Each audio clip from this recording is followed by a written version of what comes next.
25 and 8 says, be sober, be vigilant, because your adversary, the devil, as a roaring lion, walketh about, seeking whom he may devour. Proverbs 4:3 says, 4:23 says, keep thy heart with all diligence, for out of it are the issues of life. Amen. If you can do me a favor, please, and look at a neighbor. Amen. Look at him in the eye and say, neighbor, oh neighbor, I'm dealing with a heart attack. I'm dealing with a heart attack. Amen. Look at another person and say, neighbor, oh neighbor, I'm dealing with a heart attack. I'm dealing with a heart attack. Amen. Have a seat. We're just going to talk. We're just going to talk real good. Amen. Get out of your way. Amen. A heart attack, amen, is also known as a silent killer.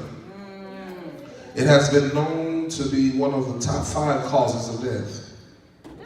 It has the ability to disturb the natural flow of life and the everyday regiments. The heart being the source and the most important organ in the body, it has a great responsibility. This organ pumps blood throughout the body, supplying oxygen and nutrients to the tissues. So we all can agree that the heart is a very important part and has a very important role. Amen. Look at your neighbor and say, I'm dealing with a heart attack. Amen. It has a very important role. Amen. And because of this, amen, it is the source, it is the main source of the body. The heart sets the tone for the members that are attached to it.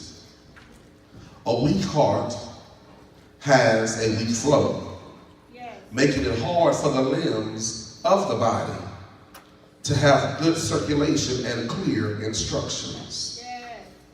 A good heart has a good flow and has great circulation to the body with clear and precise instructions. And so when the Bible says that the enemy comes to steal, kill, and destroy, it merely says that he wants the heart to be so weak that it doesn't function properly in the fashion in which it was designed to work. And so we have here the heart. And so many people have decided to guard the heart in their own way.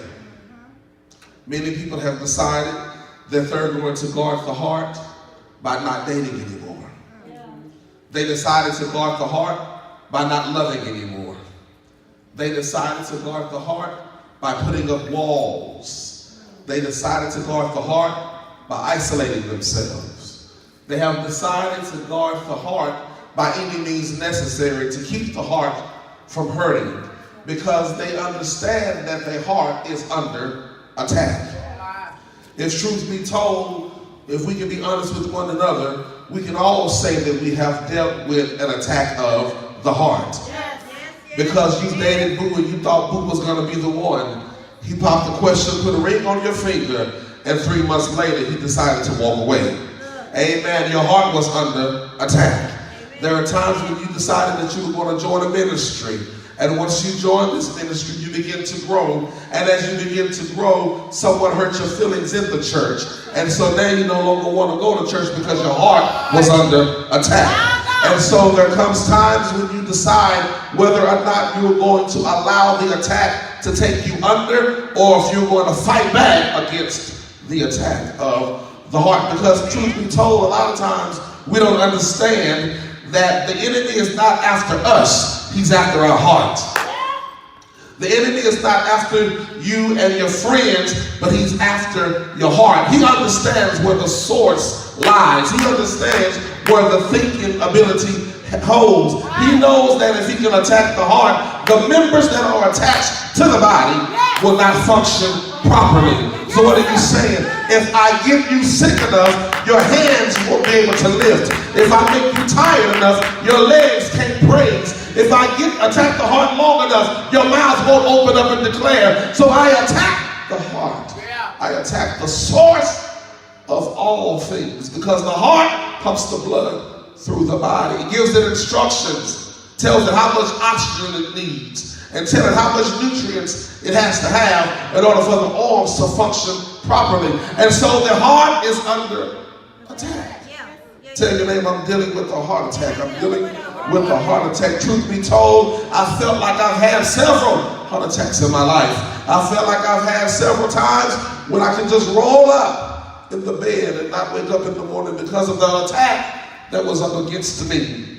Hallelujah. And so we have, amen, dealing with this heart attack, we understand, amen, that sometimes the hardest part is being honest with ourselves and realize that our heart is not as strong as we think it is.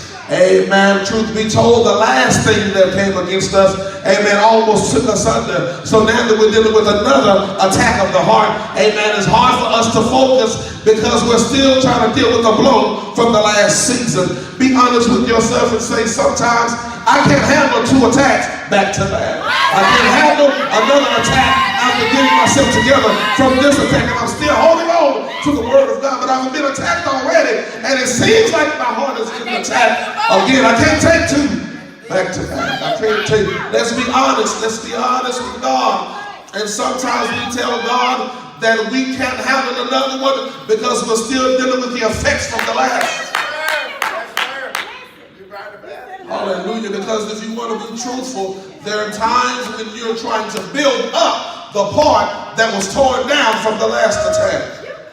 Hallelujah. Because truth be told, there comes a time when you're dealing with what was left from the attack, and you're trying to muster up enough strength just to lift your hands in worship. And so because your hands are so weak and tired from the last attack, amen, you're telling God I can't handle another one because I'm just getting my strength enough to lift one hand. It ain't your strength though, listen. And so you're trying to find out what it is that you have to do because the heart is under attack. The heart is under attack. Hallelujah. The most important part, hallelujah, concerning this is that it's our job to protect the heart properly. Because it's the most important part. And that so that we're able to live a long and healthy and productive life. Amen. Oftentimes doctors will tell you that what you consume affects your heart.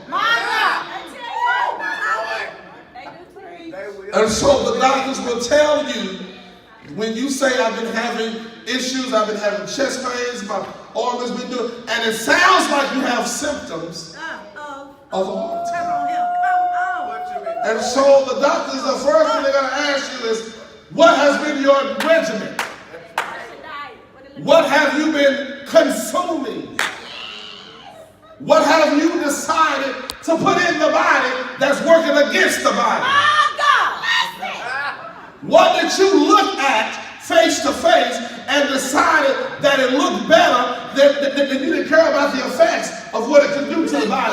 Because it looked like it was worth consuming. It looked like it was worth consuming. I entertained it because it looked real good. And I didn't even look at the flip over to look at the nutritional facts to find out if you were good for me or not.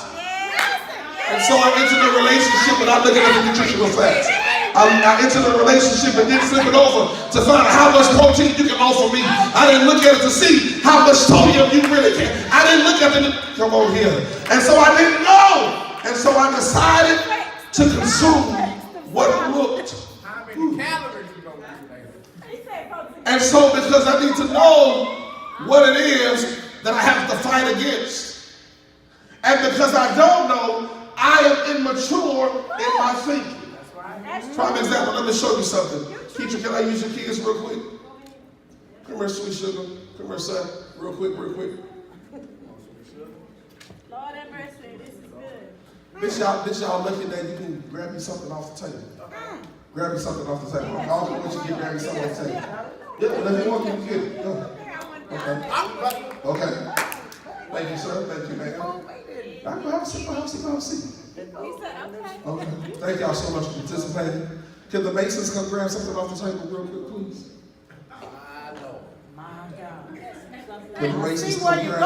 Let's see what the Masons. I see where you're going. Grab something off the table real quick. I Come see. grab something. Do what you like. Do what you like. Do what you like. Do what you like. I see where you're going, man. Do what you like. All right. Go big. Looks good. Amen. And Brother DeMarcus, come grab me something off the table real quick. We're gonna move on. Come grab me something. Come grab me something. Do what you like. I mean, check it out. See what you like. Get you something. Find out what it is. See what's going on. Scope it out and see what it is. Amen. Make it happen.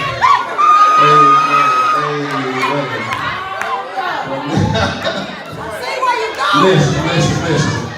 And so, if you look at the item that you picked up, look at it real good. And I want you to check out some of the nutritional facts on the back of it. And I want you to notice one thing. The thing that you're holding was the thing that you're used to dealing with. The thing that you're holding is the thing that you're used to consuming. The thing that you're holding is the thing that your body has been immune to taking in. The thing that you're holding is the thing that caught your eye because this is what I'm used to consuming. The thing that you grab is the stuff that you realize that it was so good to me. I remembered how it tasted the last time, so I went back for another bag of them because the last bag was so good, I came back and got another bag.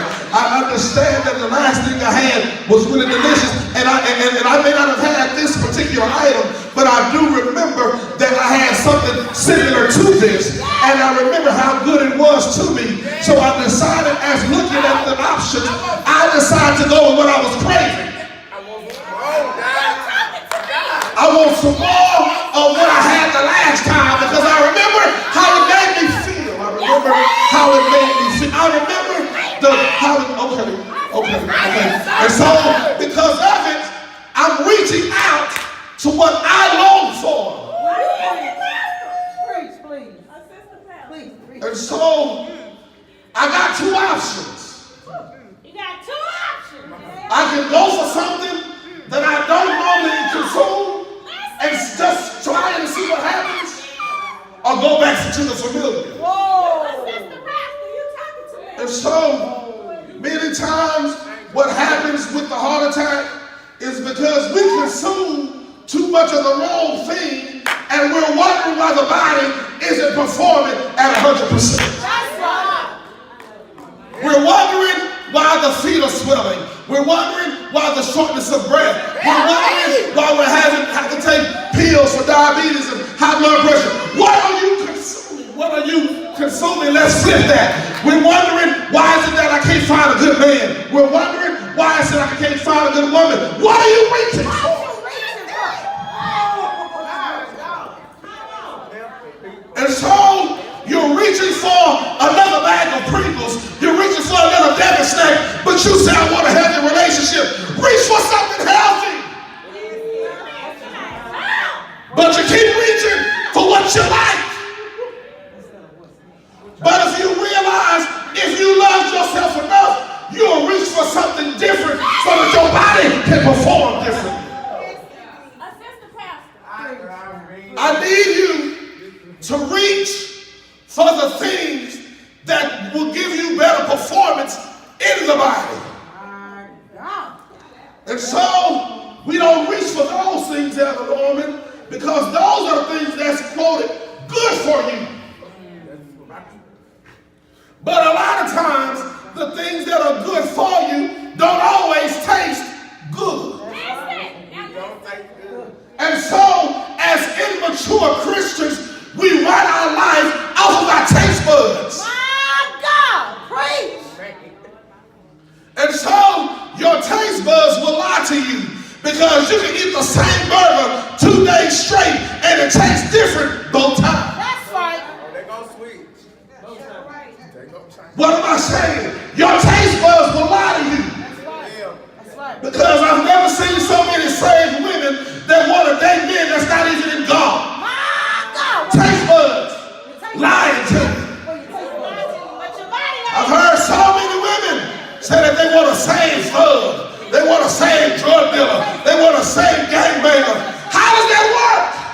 Your taste buds are lying to you. You try to hold on to what you've been consuming, but wrap it up in an apple form. You want to take those chips and make it consume yourself as if you're wanting the same thing from the banana. It doesn't work that way. So we get mad at God because we're consuming pecan pies and wondering why we're not getting good results. He said your taste buds have been lying to you the whole time. Because the taste good didn't mean that it was good. My God. Help us, Lord. How many of you can say that you've had something that you really enjoyed and later on you ended up on the toilet behind it? That's right. The body couldn't handle what the mouth thought it could handle. You consumed it in the mouth and it was wonderful. But the body that knows the real you, it tore it all up because it's not used to this. So you wondered why you could listen, it ran right through you. Because the body said, I'm not used to this. We don't consume this. And the body reacts and begins to kick out what you were trying to hold on to. Tell your neighbor, living with a heart attack. Because we're reaching for the things that we've been craving. Look at it like this. If you never told anyone that you had bad eating habits, you just showed yourself that your habits may not be as good as you've been portraying. That's right. That's right. Because you reach for the things you long for in secret. Have you ever seen somebody and you say, how did they end up together? I've been knowing her and she don't even look like she dates somebody like that. But you didn't know in her heart. She's been longing for that no good joker. Because he brings excitement to her. And she say, I like dating him because he make me feel safe. And every time we go somewhere, don't nobody mess with him. They scared of him in the streets. Because this and the other. And so you've been longing for somebody like that. And so now you get in church and you bring him and everybody in your church is going, baby, did you bump your head? Who was this? But I've been longing for him in secret. But I've been masking myself so that people can believe that I've been living holy and my desires are of God. But truth be told, I've been wanting to backslide the whole time I've been in church.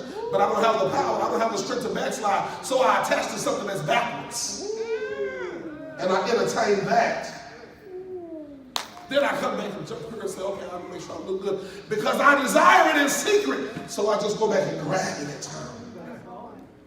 You wake up at 3 in the morning and decide, I know it ain't good, but I woke up at 3 in the morning and decided I wanted some ice cream. But I ate good all day today. But you be honest with yourself, you was craving ice cream all day today. All day long. You just got tired of fighting the feeling. You got tired of fighting the feeling. And so you gave in at 3 in the morning when your conscience was not as strong as it was at 8 in the morning. My God. Could you agree and say this is how sometimes we end up with these terrible one-night stands? Because we was fighting against this person all day. He's been trying to get at us. And we've been deleting the text messages. And we've been ignoring the phone calls. And we've been this, that. But when it got around 12. When it got around 12, 1:30. And they send that same text that they send at 3 p.m. But now it's at 2 a.m. It's the same words, but they read different now. Because of where I am, my taste buds changed. And I got tired of fighting it. So now, I text back and say, nothing, dickhead, what you doing? It's a reply. And so now, you're beginning to go reach out for the things that you know that are not good. But it feels so good. I know it's not good for me. God knows I know I'm not ignorant. But the heart, the desire, still craves and longs for it. So don't get mad at me because you saw me reaching out to you and I just realized, man, I got a problem. My God. Help, Lord. I'm dealing with a heart attack. Help, Lord. Because the enemy wants me to change my confessions concerning God and it wants me to be so consumed with the bad things that I'll begin to confess something differently out of my mouth. Help us, Lord. Have you ever seen a person that was, and you looked up to them, they were so spiritual, and they always had wonderful things to say, and then you see that they went through something traumatic, and when you talk to them, they say nothing about God. They say nothing that's encouraging, and you start going, what's wrong? And you realize, oh, you dealt with a heart attack. And so now, because the outcome wasn't what you wanted it to be, your confessions have changed because your heart has turned. My God. Your heart turned. So now what flows out of your heart comes out of your mouth, and it's nothing like what it was before. Could it be that you've consumed too much bad items? Or could it be that you just decided in your fast not to put nothing in its place? Wow.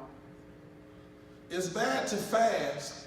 If anybody had to do surgery, you had to fast. The doctor tell you after 9 p.m. don't eat anything else, don't put anything else in your mouth until after the surgery. They'll tell you you can't eat again. And so it seems like everybody try to eat everything they want to eat at 8:59.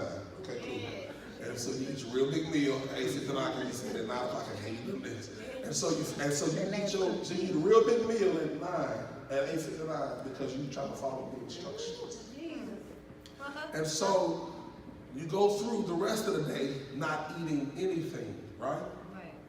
And so it's best for you to do it that way because the people that got to perform the surgery has to make sure that it's empty enough to perform what needs to be performed. Come on.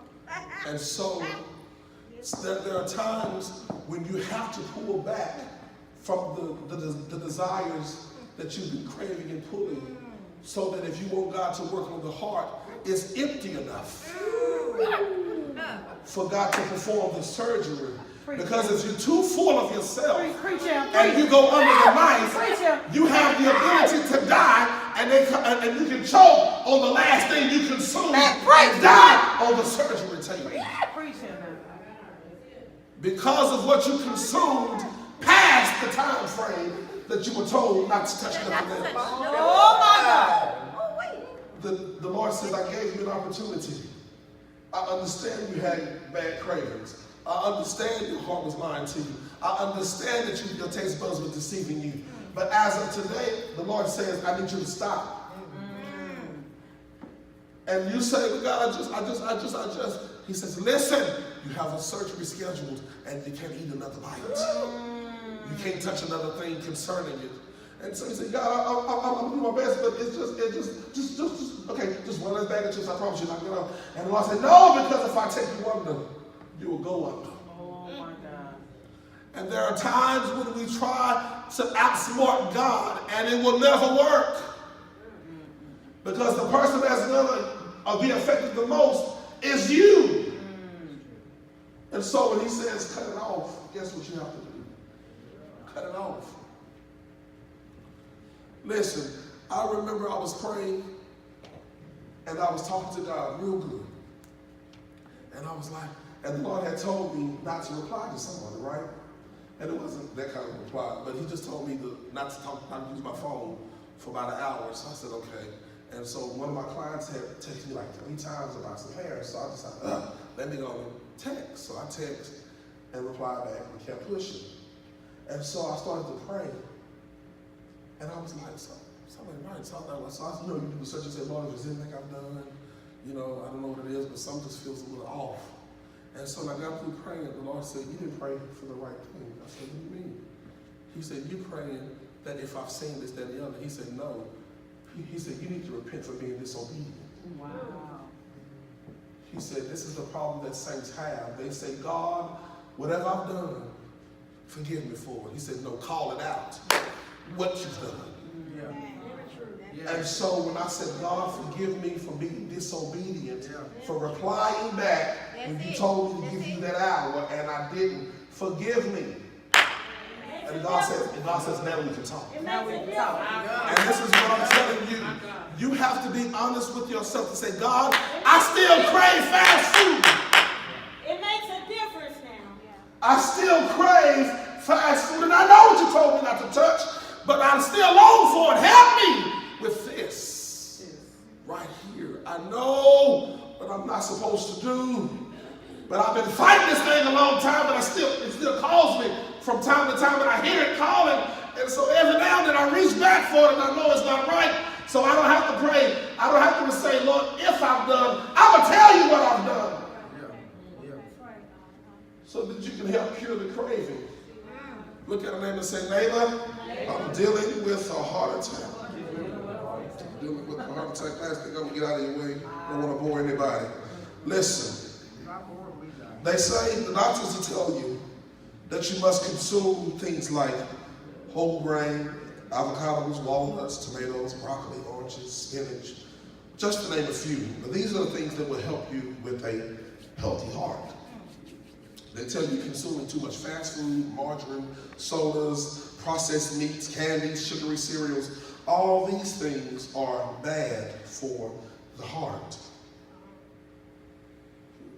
It says we have a greater responsibility spiritually in regards to keeping a healthy heart.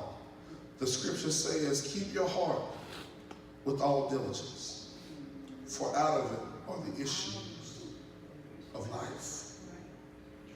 So we have to do the part that we say we don't have the strength to do.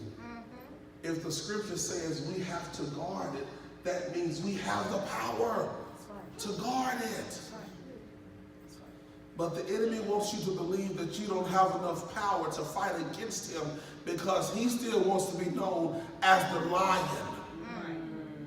He wants to be the one that makes you feel so powerless that you will never get over the thing that you're dealing with. So he keeps attacking the heart, hoping you get weak enough to let him in. Hoping you get weak enough that you can no longer fight against him and his wiles, and you will get tired and say, I give up. How many of you can be honest and say you've dealt with so many attacks against the heart? You said out of your own mouth, I'm done. Forget it. I'm done. And we've been talking about this in Bible study, the conditions of the heart.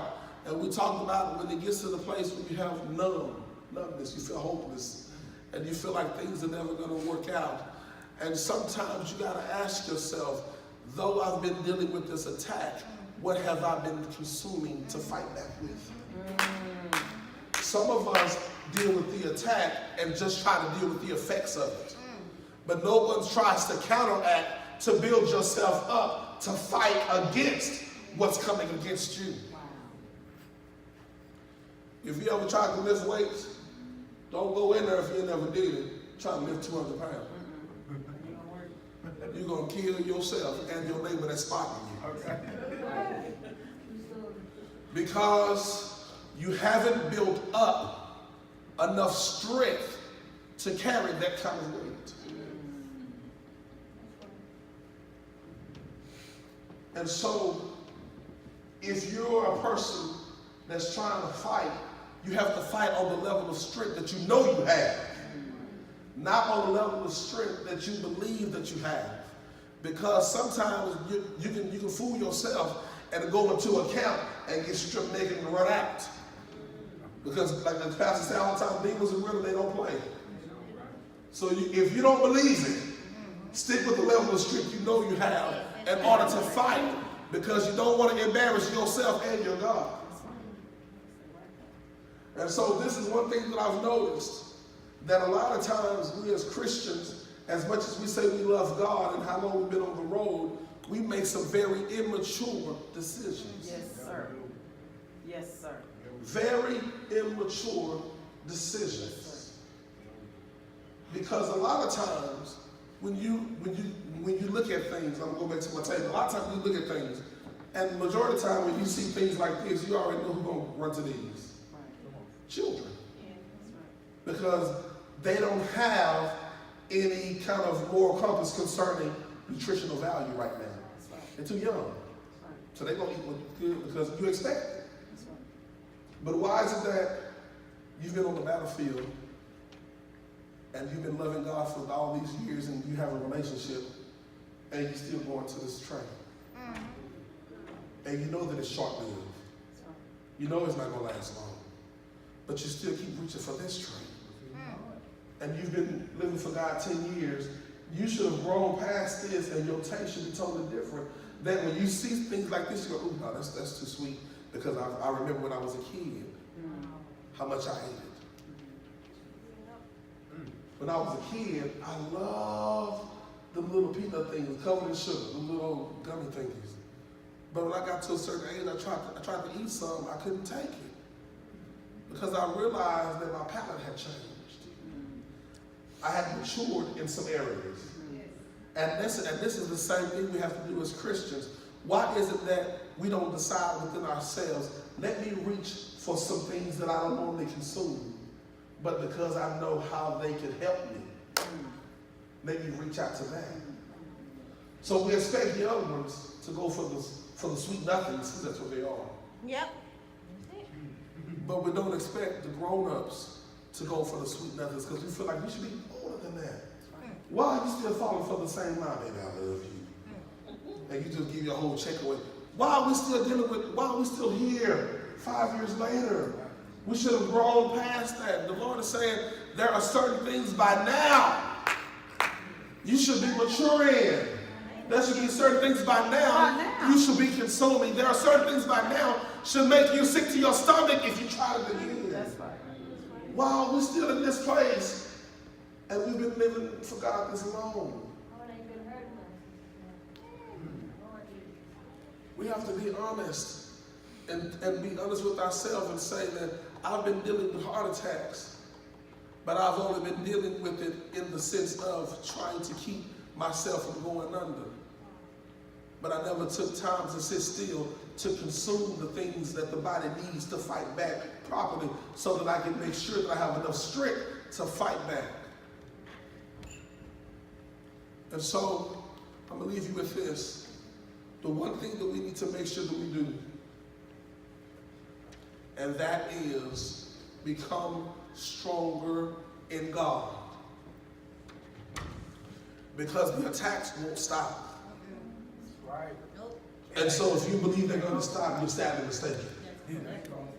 If you believe that if you serve God, then after 10 years you punch in a clock and then go to this little VIP section and have a wonderful time, you're sadly mistaken. Because the longer you're in it, the more of a fight you have. And the more the enemy tries to be wise in how he fights you. That's right. So what better way to do it than to connect you with something that looked like it was good for you? Okay. Only to realize it was a sweet nothing.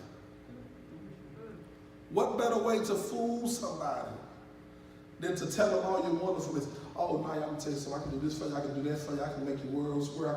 I got you. Whatever you need, I got you. This, that, and the other. And you believe it. And you take it all in. And now that I got you, then you get to me one day and you say, well, baby, I need you. Oh, you got to find somebody else. I got it. Where did it come from? This was who I was. I just decided to mask myself as food. Wow. Because I know that's what you have been desiring.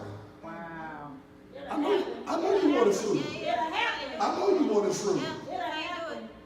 I want you to smell this. It smells like fruit. Wow. But when you start to peel it back, Wow. you realize it was you Pringles. The whole time. You was Pringles the whole time.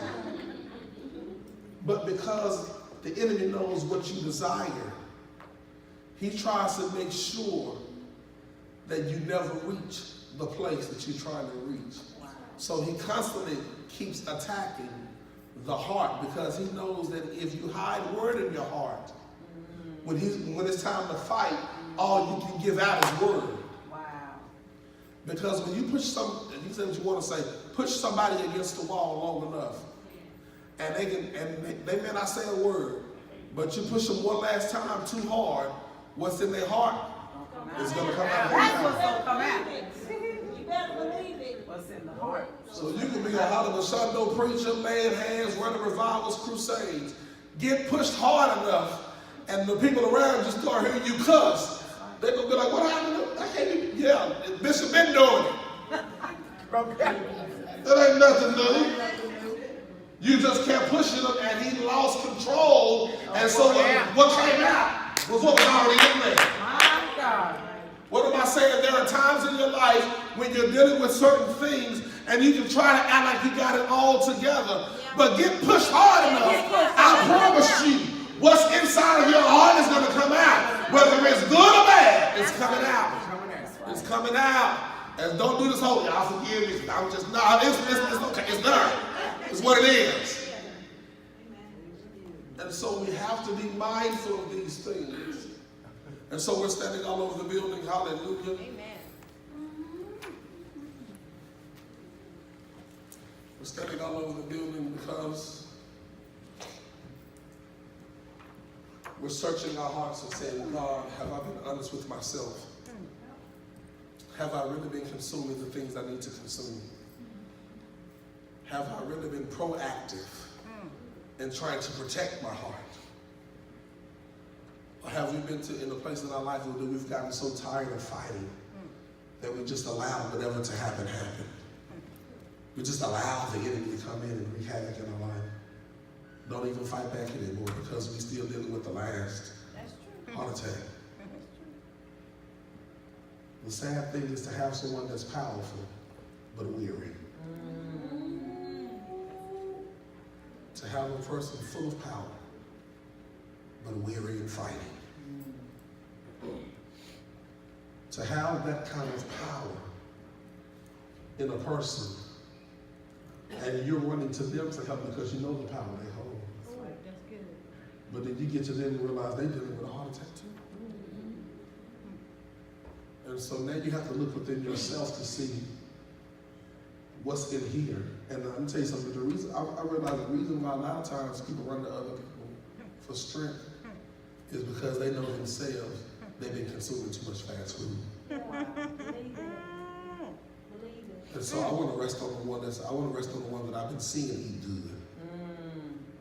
I'm gonna rely on the one that every time I see April, she got some fruit in her hand. She got water. She always eating something clean. And so when I go through something, I go through a storm, I'm gonna run to April because I see what she consumes.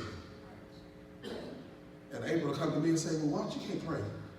So, you don't know what I've been eating. So I don't even have the strength to even pray for myself. Wow. And this is how the enemy likes us to be. He likes for us to keep consuming fast food so that it'll cause things to clot in the heart. And it's sad because when things begin to clot in the heart, you can't control where they go.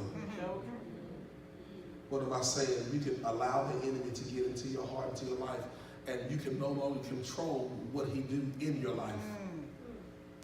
And so if he decides to get into a tight place and block it, your heart just stopped.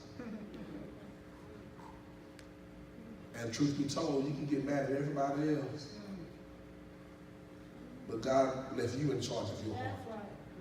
That's right. So you can't get mad at mom and daddy because they didn't cook what I like. They should have been doing. No. You have the power. You have the power. And so at this time, the altar is open. We have capable ministers.